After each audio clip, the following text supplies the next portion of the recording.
Namo Vishnupadaya Krishna Prasthaya Bhutale Srimate Bhakti Vedanta Swami Iti Namine Namo Vishnupadaya Krishna Prasthaya Bhutale Srimate Bhakti Vedanta Swami Iti Namine Namaste Saraswati Deve Gaudavani Pracharine Nirvishesha Shunyavadi Paschachadeshatarine Namaste Saraswati Deve Gaudavani Pracharine Nirvishesha Shunyavadi Paschachadeshatarine Shri Krishna Chaitanya Nityananda Oh, Nityananda. Sri Advaita Gadadhar Sri Vasani Gauda Bhakta Vrinda Shri Krishna Chaitanya Chaitanya. Prabhu Nityananda Oh, Sri Nityananda. Advaita Gadadhar Sri Vasani Gauda Bhakta Vrinda Shri Krishna Chaitanya Chaitanya. Prabhu Nityananda Oh, Shri Nityananda. Advaita Gadadhar Shri Vasadi Gauda Bhakta Vrinda Shri Krishna Chaitanya Chaitanya. Prabhu Nityananda Oh, Shri Nityananda. Advaita Gadadhar Shri Vasadi Gauda Bhakta Vrinda Shri Krishna Chaitanya Chaitanya. Prabhu Nityananda Oh, Shri Nityananda. Advaita Gadadhar Shri Vasadi Gauda Bhakta Vrinda Hare Krishna Krishna Krishna Hare Hare Hare Rama Rama Rama Hare Hari Hari Hari Bo. Hare Krishna Krishna Krishna Hare Hare Hare Rama Rama Rama Hare Hare Hare Krishna Krishna Krishna Hare Hare Hare Rama Rama Rama Hare Hare Hare Krishna Krishna Krishna Hare Hare Hare Rama Rama Rama Hare Hare Hare Krishna Krishna Krishna Hare Hare Hare Rama Rama Rama Hare Hare Hare Krishna Krishna Krishna Hare Hare Hare Rama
Prabhupada, Prabhupada, Jaya Prabhupada, Prabhupada, Prabhupada, Prabhupada, Jaya Prabhupada, Prabhupada,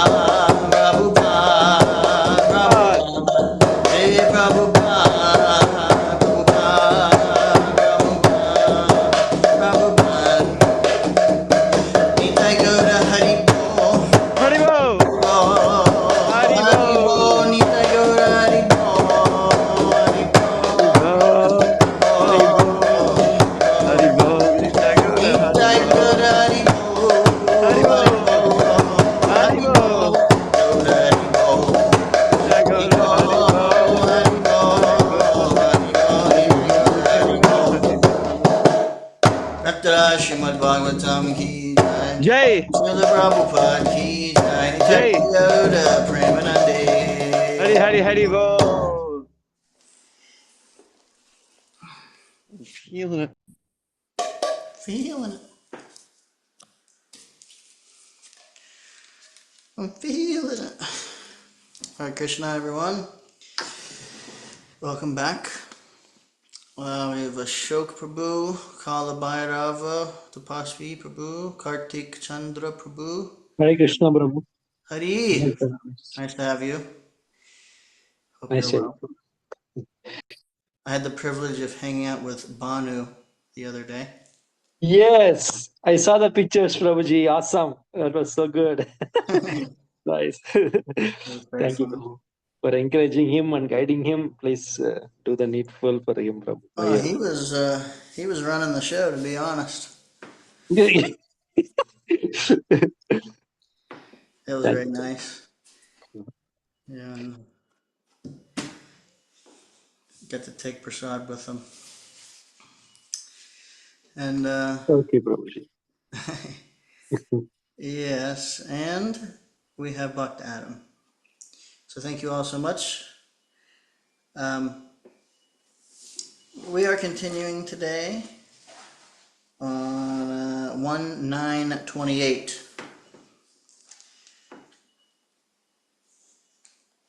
Bhishma Dev, Maharaj Yudhisthira is asking him questions on his deathbed of arrows while everyone's present. So many rishis, even Krishna is present. And so we're hearing from Bhishma Dev, who is one of the 12 Mahajanas. So if you can, please repeat. I'm going to do the invocation, then we're going to dive right in. Om Namo Bhagavate Vasudevaya. Om Namo Bhagavate Vasudevaya. Om Namo Bhagavate Vasudevaya. Om Namo Bhagavate Vasudevaya. Om Namo Bhagavate Vasudevaya. Om Namo Bhagavate Vasudevaya. Narayanam Namaskritya Narang Chaiva Narottamam Devim Saraswatim Vyasam Tato Jayamudirayat Shrinvatam Swakata Krishna Punya Shravana Kirtana Hridyantasto Yabhadrani Vidhunoti Suhrit Satam Nashta Prayeshva Bhadreshu Nityam Bhagavata Sevaya Bhagavati Uttamashloke Bhaktir Bhavati Naistiki.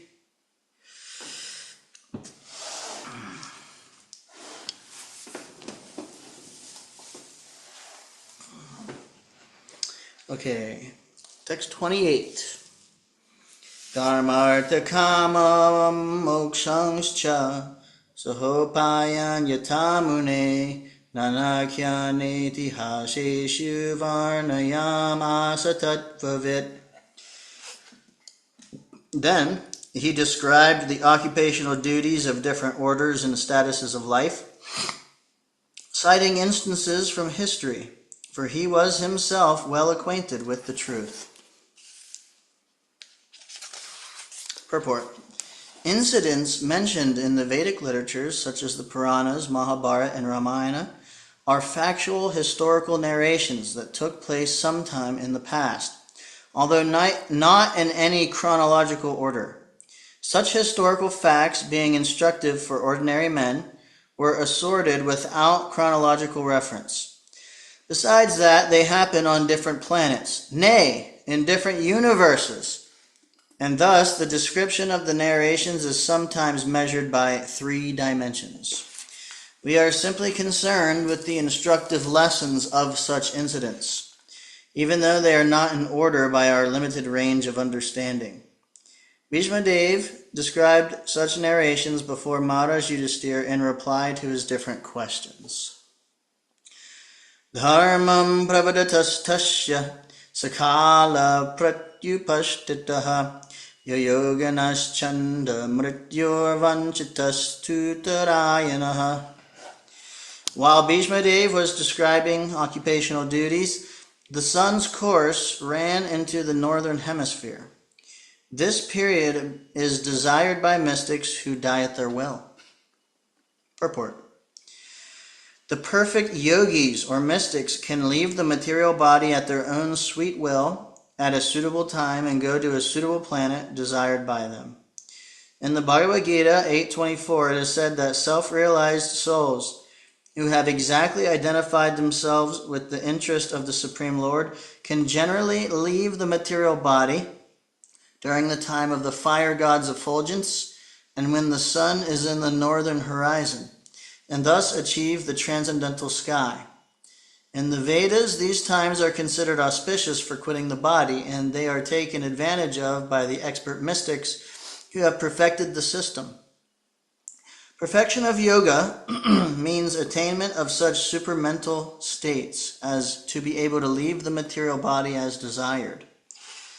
Yogis can also reach any planet within no time without material vehicle. The yogis can reach the highest planetary system within a very short time, and this is impossible for the materialist. Even attempting to reach the highest planet will take millions of years at a speed of millions of miles per hour.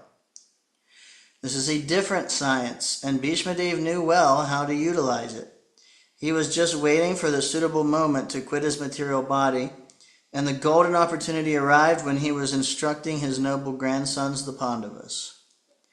He thus prepared himself to quit his body before the exalted Lord Sri Krishna, the pious Pandavas, and the great sages headed by Bhagavan Vyas, and so on, all great souls.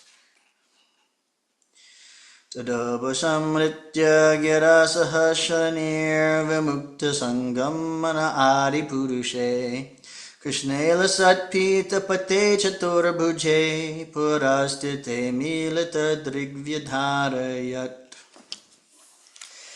Thereupon that man who spoke on different subjects with thousands of meanings, and who fought on thousands of battlefields, and protected thousands of men, stopped speaking, and being completely freed from all bondage, withdrew his mind from everything else and fixed his wide open eyes upon the original personality of Godhead Sri Krishna, who stood before him four-handed, dressed in yellow garments that glittered and shined. Trying to imagine how much pain he must have been in. Sorry, what? I'm just trying to imagine the amount of pain he was in. He was following Shastra, so he was like somehow negating the pain. How much pain he was in? But he was on a bed of arrows, right? Yeah. Yeah. As far as I also understand, the arrows went through him. He wasn't just laying on arrows, but he was penetrated by The weight of his body was weighing down into the air. Yeah, it's crazy because he also mentions like it's mentioned that like in this section about how pain is tolerable by like I forget exactly the way they worded it, but they basically say that you should be satisfied in any position. Something Yeah, it like just that. I goes to forget. show how transcendental Bhishma Dev is. Yeah. And not only that, I mean, we're just hearing he has yogic siddhis, at least being able to choose the time of leaving one's body, and he can easily just choose where to go. I mean, that's amazing.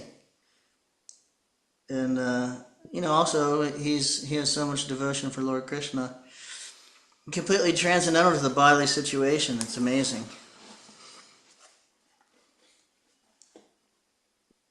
Why is it that such a great Vaishnava, refused to talk whenever Draupadi was being disrobed? Oh well, as far as I understand, maybe anybody present can speak more, but the same reason why he was on the side of the Kauravas in the Battle of Kurukshetra. It's because of political reasons. Uh, Yeah. Actually, we read recently because Dronacharya was also in the same kind of situation, but because of politics and that he was being maintained by Duryodhana, that you know, due to what's the word? Anyway, like the social customs and etiquettes and things, that's what they did. Yeah. okay. Well, let's hear. Purport. In the momentous hour of leaving his material body, Bhishma Dev set the glorious example concerning the important function of the human form of life. The subject matter which attracts the dying man becomes the beginning of his next life. Therefore, if one is absorbed in thoughts of the Supreme Lord, Sri Krishna, he is sure to go back to Godhead without any doubt. This is confirmed in the Bhagavad Gita 8:5 through 15. 5. And whoever at the time of death quits his body remembering me alone at once attains my nature. Of this there is no doubt. 6. Whatever state of being one remembers when he quits his body, that state he will attain without fail. 7. Therefore, Arjuna, you should always think of me in the form of Krishna and at the same time carry out your prescribed duty of fighting. With your activities dedicated to me and your mind and intelligence fixed on me, you will attain me without doubt. 8. He who meditates on the Supreme Personality of Godhead, his mind constantly engaged in remembering me, undeviated from the path, he, O Partha, Arjuna, is sure to reach me. 9. One should meditate upon the Supreme Person as the one who knows everything, as he who is the oldest, who is the controller, who is smaller than the smallest, who is the maintainer of everything, who is beyond all material conception, who is inconceivable, and who is always a person. He is luminous like the sun and, being transcendental, is beyond this material nature. 10. One who, at the time of death, fixes his life air between the eyebrows and in full devotion engages himself in remembering the Supreme Lord, will certainly attain to the Supreme Personality of Godhead. 11. Persons learned in the Vedas who utter Omkar and who are great sages in the renounced order enter into Brahman. Desiring such perfection, one practices celibacy. I shall now explain to you this process by which one may attain salvation. 12. The yogic situation is that of detachment from all sensual engagements, closing all the doors of the senses and fixing the mind on the heart and the life air at the top of the head. One establishes himself in yoga. 13. After being situated in this yoga practice and vibrating the sacred syllable Om, the supreme combination of letters, if one thinks of the Supreme Personality of Godhead and quits his body, he will certainly reach the spiritual planets. 14. For one who remembers me without deviation, I am easy to obtain, O son of Prita, because of his constant engagement in devotional service. 15. After attaining me, the great souls who are yogis in devotion never return to this temporary world, which is full of miseries, because they have attained the highest perfection. Sri Bhishma Dev attained the perfection of quitting his body at will and was fortunate enough to have Lord Krishna, the object of his attention, personally present at the time of death. He therefore fixed his open eyes upon him. He wanted to see Sri Krishna for a long time out of his spontaneous love for him. Because he was a pure devotee, he had very little to do with the detailed performance of yogic principles. Simple bhakti yoga is enough to bring about perfection. Therefore, the ardent desire of Bhishma Dev was to see the person of Lord Krishna, the most lovable object. And by the grace of the Lord, Sri Bhishma Dev had this opportunity at the last stage of his breathing. Vishudhaya dharanaya hatha shubhash tarikshaya vashugata yudha shramaha nivritta sarvendriya vritti vibramas tushtava janyam vishrajanjanardanam. By pure meditation, looking at Lord Sri Krishna, he at once was freed from all material inauspiciousness and was relieved of all bodily pains caused by the arrow wounds. Thus all the external activities of his senses at once stopped, and he prayed transcendentally to the controller of all living beings while quitting his material body. Purport: the material body is a gift of the material energy, technically called illusion. Identification with the material body is due to forgetfulness of our eternal relationship with the Lord. For a pure devotee of the Lord, like Bhishma Dev, this illusion was at once removed as soon as the Lord arrived. Lord Krishna is like the sun, and the illusory external material energy is like darkness. In the presence of the sun, there is no possibility that darkness can stand. Therefore, just on the arrival of Lord Krishna, all material contamination was completely removed, and Bhishma Dev was thus able to be transcendently situated by stopping the activities of the impure senses in collaboration with matter. The soul is originally pure, and so also the senses.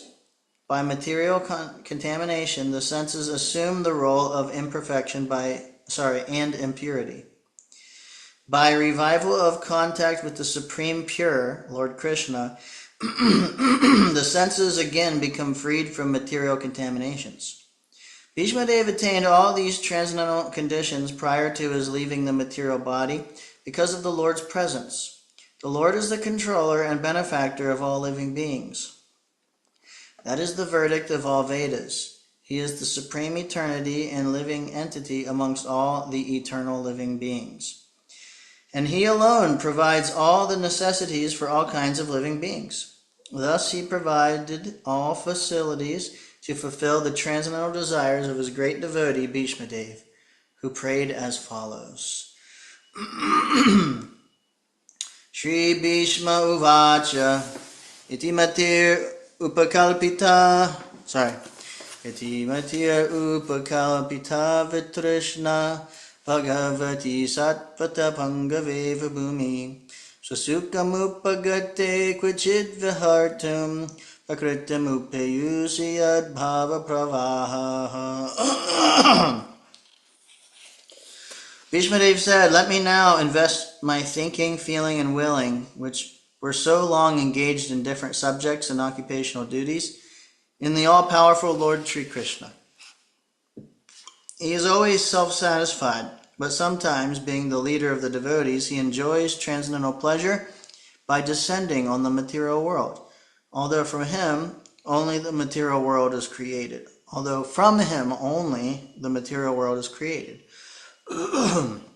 Purport: because Bhishma Dev was the statesman, the head of the Kuru dynasty, a great general and a leader of Kshatriyas, his mind was strewn over so many subjects, and his thinking, feeling, and willing were engaged in different matters. Now, in order to achieve pure devotional service, he wanted to invest all powers of thinking, feeling, and willing entirely in the Supreme Being, Lord Krishna. He is described herein as the leader of the devotees and all-powerful. Although Lord Krishna is the original personality of Godhead, he himself descends on earth to bestow upon his pure devotees the boon of devotional service.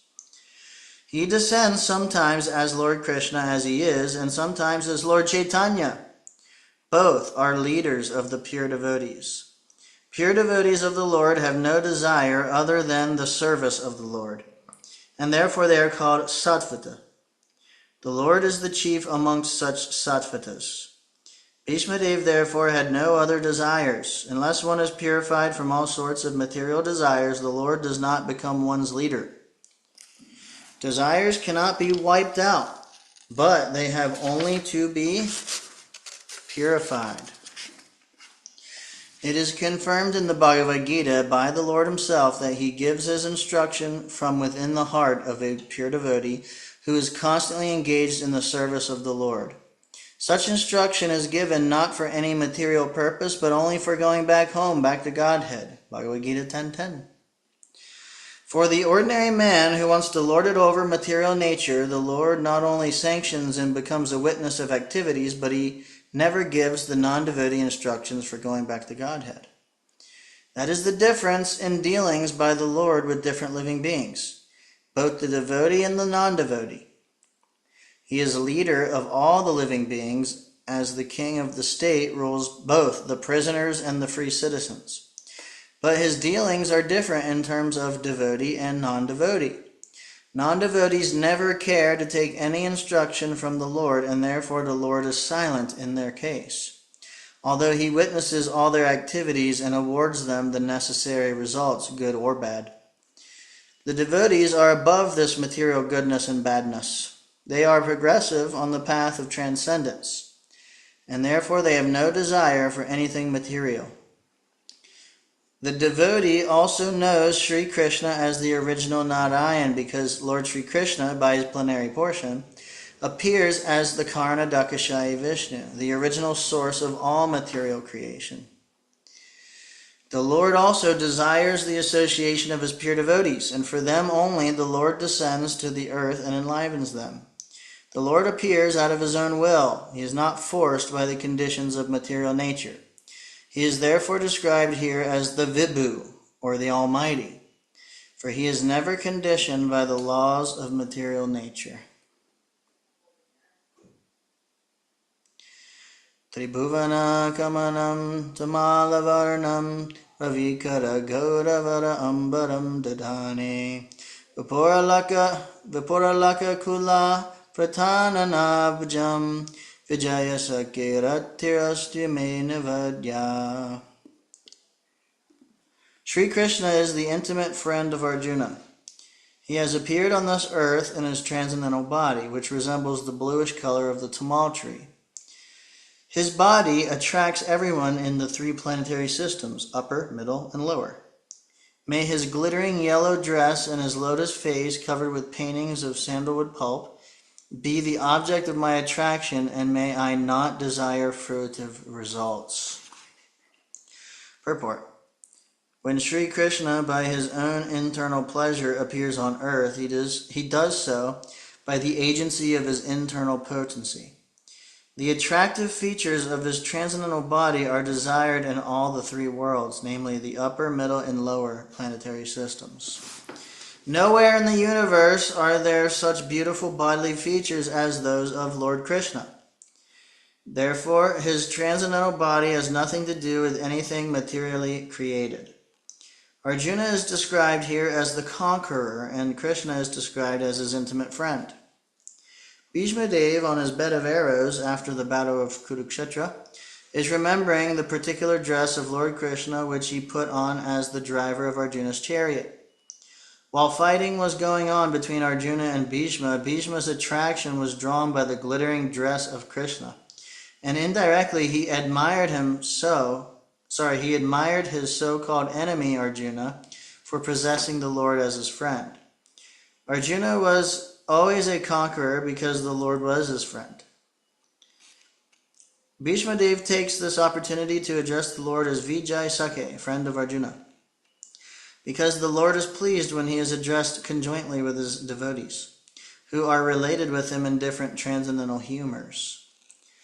While Krishna was the charioteer of Arjuna, sun rays glittered on the dress of the Lord, and the beautiful hue created by the reflection of such rays was never forgotten by Bhishma Dev. As a great fighter, he was relishing the relation of Krishna in the chivalrous humor. Transcendental relation with the Lord in any one of the different rasas, humors, is relishable by the respective devotees in the highest ecstasy. Less intelligent mundaners who want to make a show of being transcendently related with the Lord artificially jump at once to the relation of conjugal love, imitating the damsels of Vrajadam. Such a cheap relation with the Lord exhibits only the base mentality of the mundaner, because one who has relished conjugal humor with the Lord cannot be attached to worldly conjugal rasa, which is condemned even by mundane ethics. The eternal relation of a particular soul with the Lord has evolved. A genuine relation of the living being with the Supreme Lord can take any form out of the 5 principal rasas, and it does not make any difference in transcendental degree to the genuine devotee. Bhishma Dev is a concrete example of this, and it should be carefully observed how the great general is transcendently related with the Lord. Hare Krishna. It has very deep purports here. Are there any discussion points at this time? Or questions, comments, anything? Just drinking it in.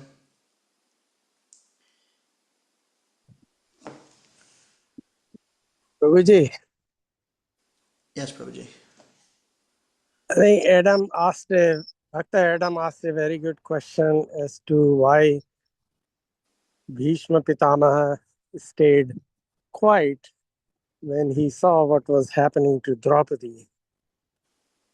And I think that was perhaps the lowest point in Bhishma's life, I would say.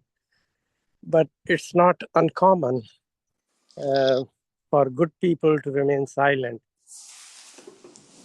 And we can see that in the current Trump administration. You can see Trump is able to do so many things, bad things like Duryodhana. And I'm sure there are a lot of good people in Republican Party who could stand up against him, but they don't. And I feel that perhaps that is what happened with Bhishma also. And there is some very nice quote which says that the civilization is not only just going to go down by the evildoers, but also by the silence of the good people. That is just my little comment. Yeah, thank you for that, Prabhuji. Actually, it reminds me of, I'm going to give the vague version, but basically there's a situation when Prabhupada was walking the face of the earth.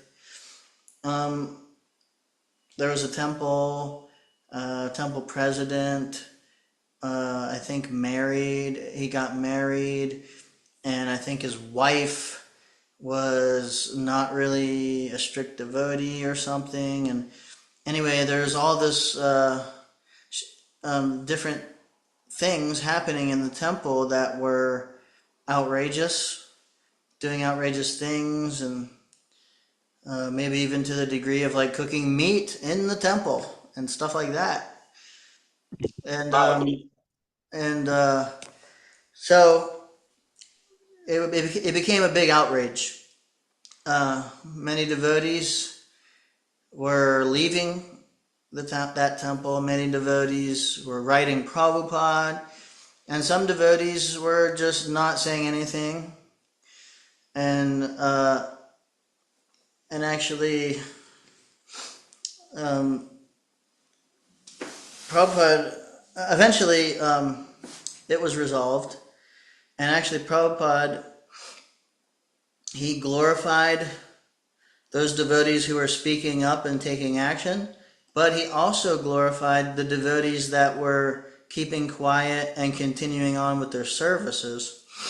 He said, for those who were speaking up It was very good because if you don't speak up, we would not know these things were going on and we could not fix the problem. And he glorified those who were quiet because if you didn't just keep doing your service, then things could not have gone on. And it was kind of an interesting pastime. Yeah, it is interesting. So, and well, in the context of hearing these pastimes, it also is the Lord's pastime. So, like Prabhupada says many times, pure devotees are very difficult to understand, and if Bhishma Dev or others spoke up and stopped it, then there wouldn't be this pastime of the Lord. So that's also always a factor in Krishna's pastimes. But yeah, pure devotees are very hard to understand. Well, that is true. If Bhishma Pitama had said something, probably we won't have had this Mahabharat fight, and probably no Gita. Right, exactly. Yeah, exactly. But yeah, thank you for sharing that, Prabhuji. And just a few more thoughts on that is nice. I'm gonna read at least. We got a little bit of time. I'm gonna read at least one more. We got a little bit of a lengthy purport, maybe two, maybe more. We'll see. Okay.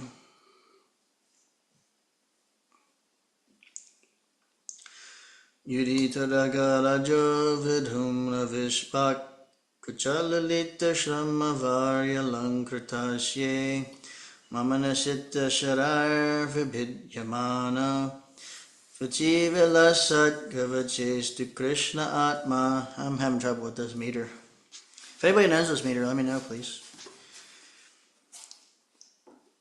On the battlefield where Sri Krishna attended Arjuna out of friendship, the flowing hair of Lord Krishna turned ashen due to the dust raised by the hooves of the horses.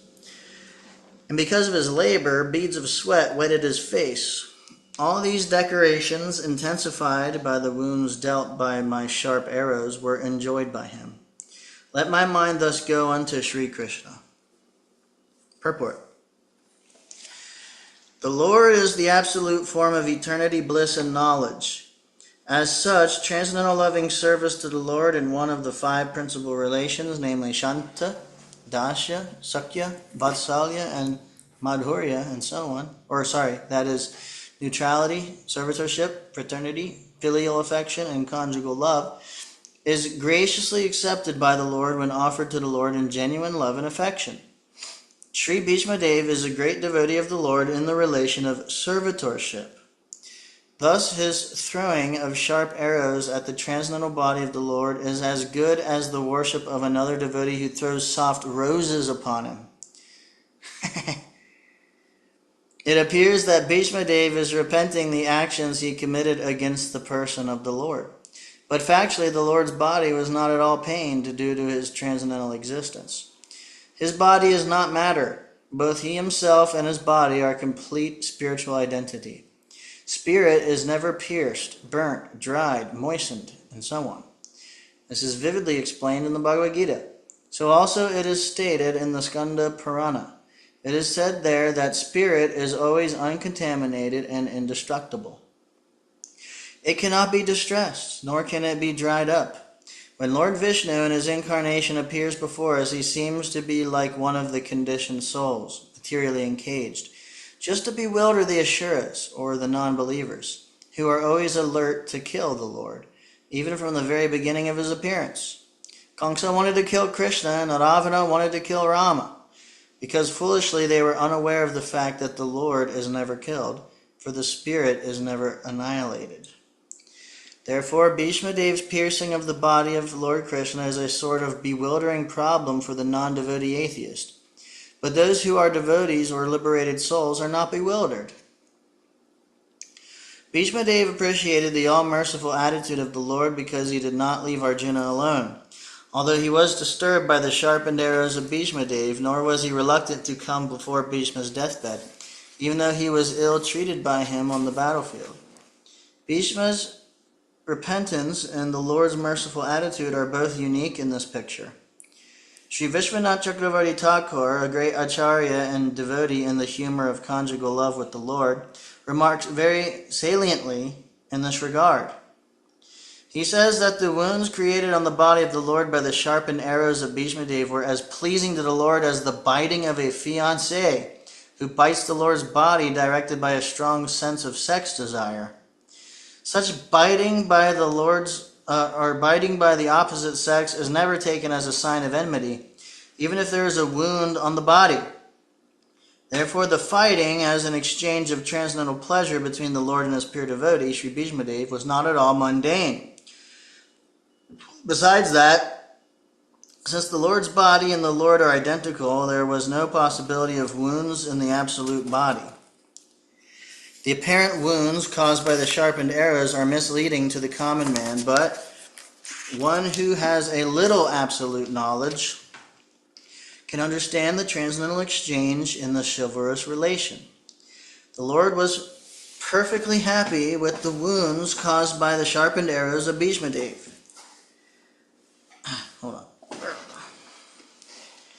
The word Vibhidyamana is significant because the Lord's skin is not different from the Lord.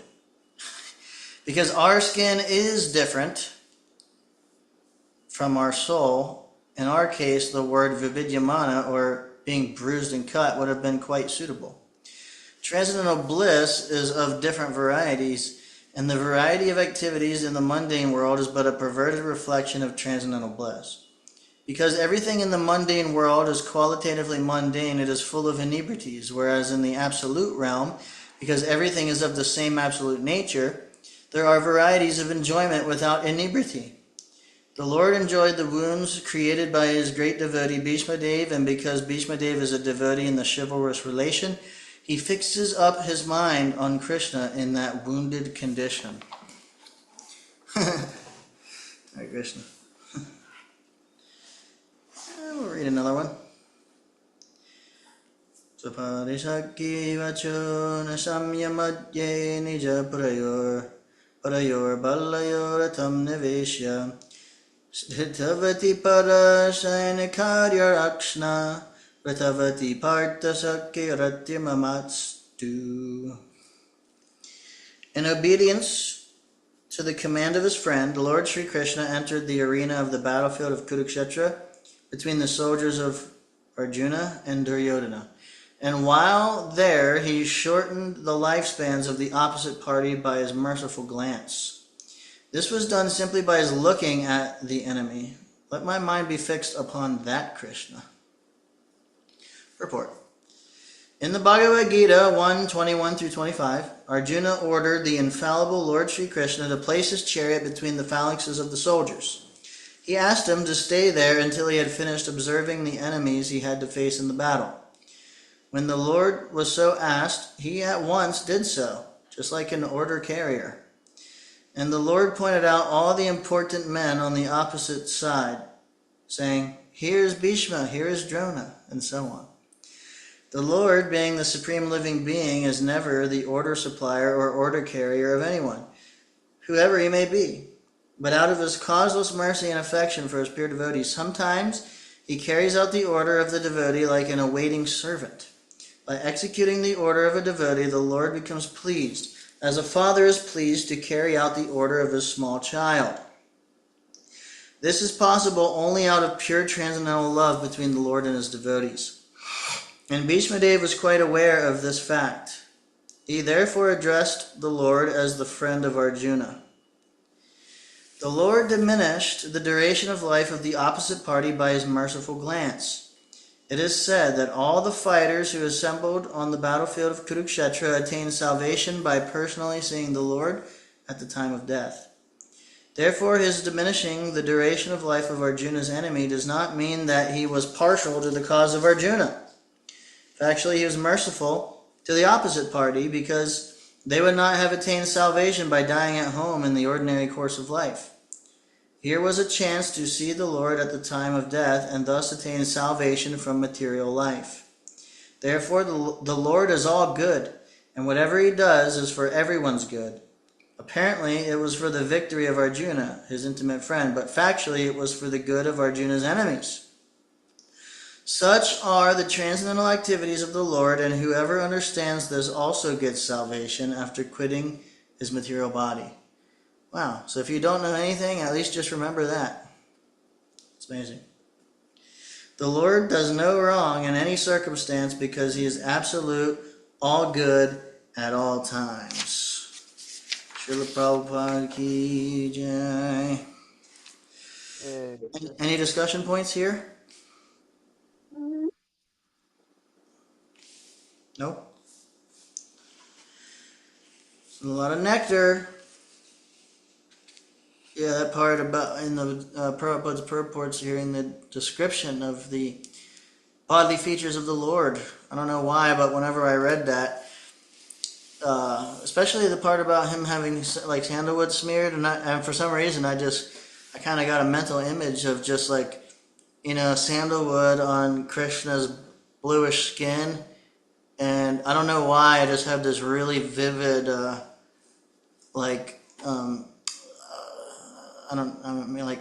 I guess mental image maybe. I can almost like see it and taste it and smell it and like feel it, like how soft blue with the. Anyway, it was just really profound and so nice to hear, the beautiful bodily features of Krishna and the way that Bhishma Dev is just completely ecstatically remembering and meditating. And it's very interesting. We're hearing that Bhishma Dev he's absorbing his mind on a particular form of Krishna as Parthasarathi on the battlefield with wounds. And it's funny because Krishna is standing right in front of him.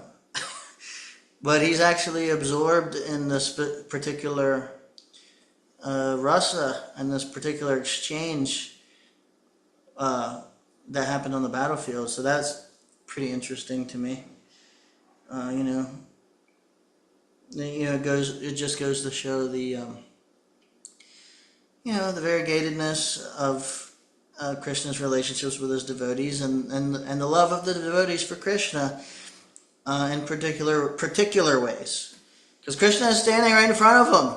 He's not like just an ecstatic love absorbed in the form of Krishna standing in front of him. He's in a particular mood, a particular form, in a particular exchange he's absorbed in. So it's very interesting to me. These are just a few thoughts. Any other thoughts from anybody after that? Hare Krishna, Prabhuji. Hari.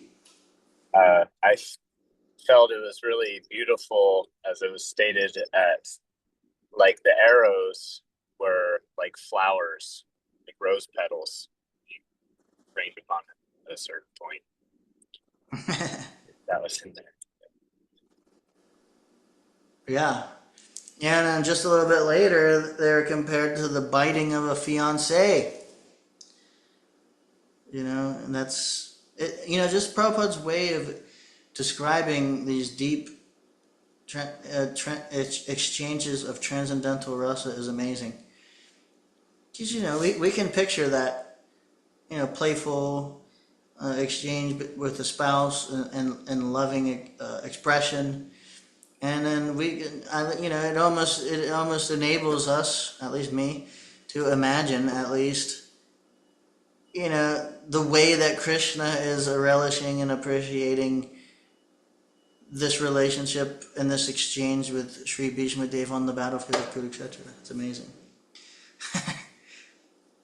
This is like the second time in the last couple of days that, to me it's just such profound insight into the Lord's personality and the way that he himself is experiencing the love exchanges with his devotees. It's amazing. It's very deep. so insightful.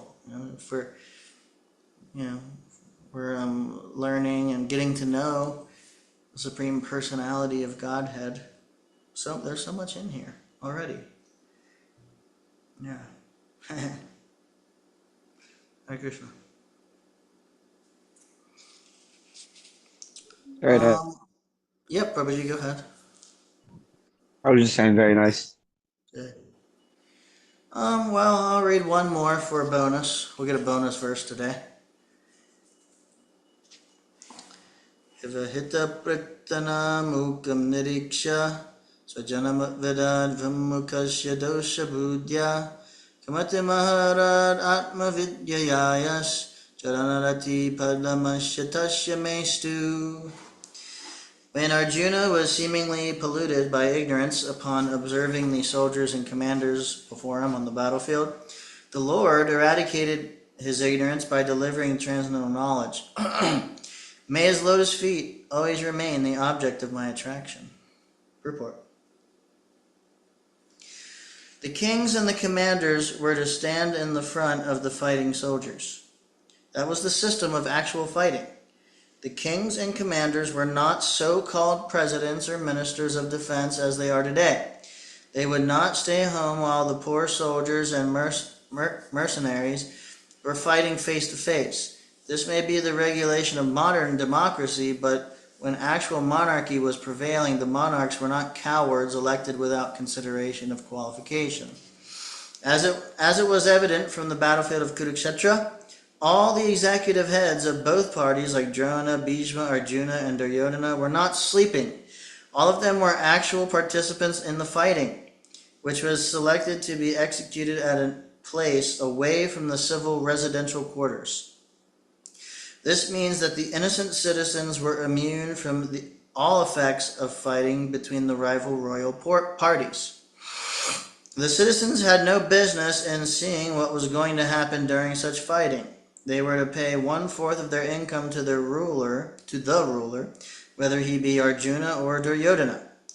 All the commanders of the parties on the battlefield of Kurukshetra were standing face to face, and Arjuna saw them with great compassion and lamented that he was to kill his kinsmen on the battlefield for the sake of the empire.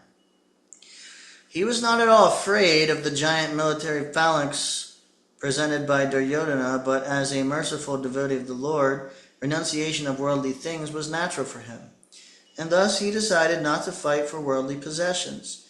But this was due to a poor fund of knowledge, and therefore it is said here that his intelligence became polluted. His intelligence could not be polluted at any time because he was a devotee and constant companion of the Lord, as is clear in the 4th chapter of the Bhagavad Gita. Apparently, Arjuna's intelligence became polluted because otherwise there would not have been a chance to deliver the teachings of Bhagavad Gita for the good of all polluted conditioned souls engaged in material bondage by the conception of the false material body. The Bhagavad Gita was delivered to the conditioned souls of the world to deliver them from the wrong conception of identifying the body with the soul, and to reestablish the soul's eternal relation with the Supreme Lord. Atma Vidya, or transcendental knowledge of himself, was primarily spoken by the Lord for the benefit of all concerned in all parts of the universe. Shri Prabhupada ki jai. Yay. Today we, Prabhupada, you want to share something? I was grateful to hear. Saying yay. Jai. Yeah. So nice. Today we did a Harinam. You have the university, there's a hospital right next to the university, and there's a walking trail next to a river that goes by. And along the walking trail is a pretty large area that is full of cherry blossoms. And apparently, people go nuts for cherry blossoms. They travel long distances to come see them, especially I think like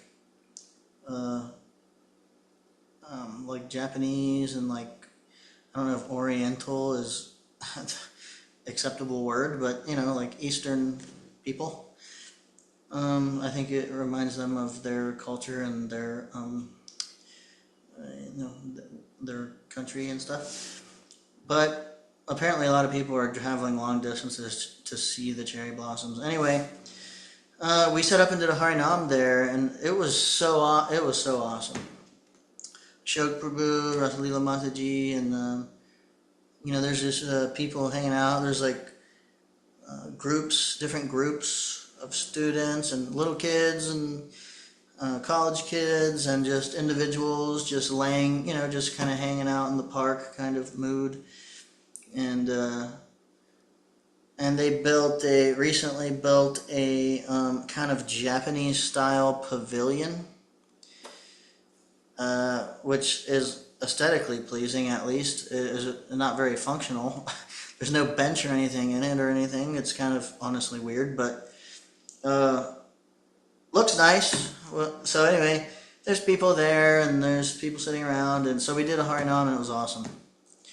Yeah, people coming. We were distributing cookies. I was alternating with harmonium, mostly harmonium, but harmonium or dunga, and Ashoka and Rasalila were playing kartals and different instruments, and it was so nice. Anyway, I just wanted to share that.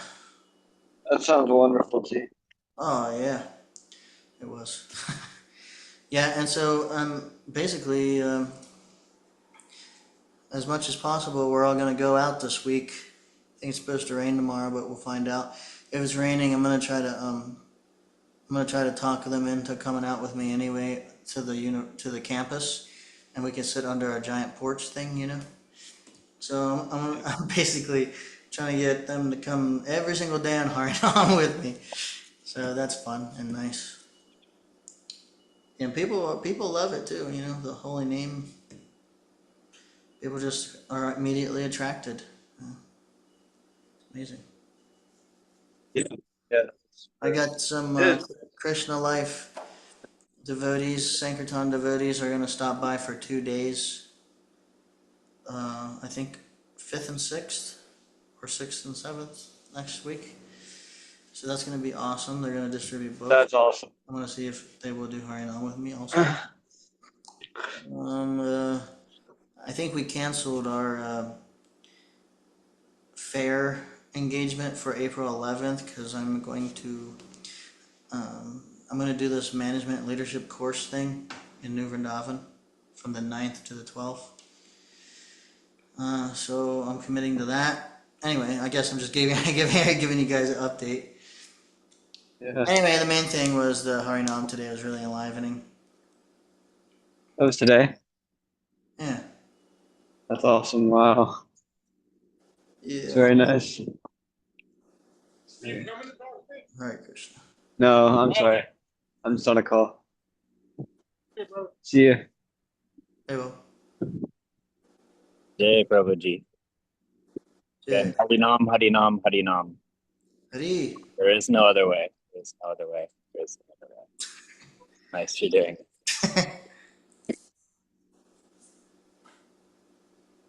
Again, thank you for the reading. Thank you for the association. Oh, thank you, Prabhuji. Okay. Yeah, Birches or Kamala Kun?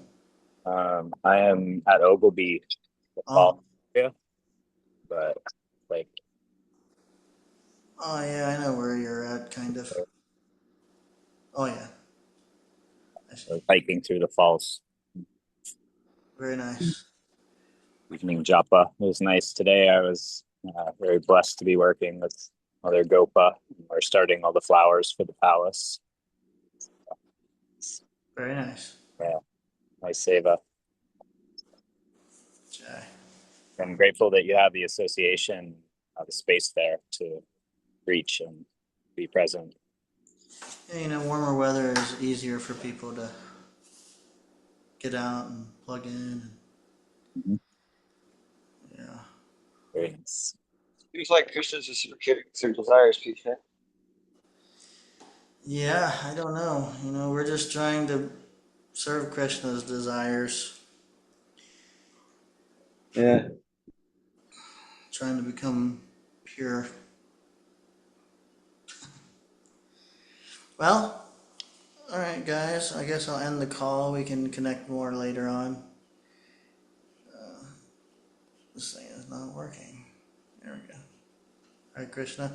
Vanchakalpatarvischa kripa sindhubhyo patitanam pavanebhyo vaishnavebhyo namo namaha. Anantakoti Vaishnavrinda ki. Yay. Krishna. Hare Krishna.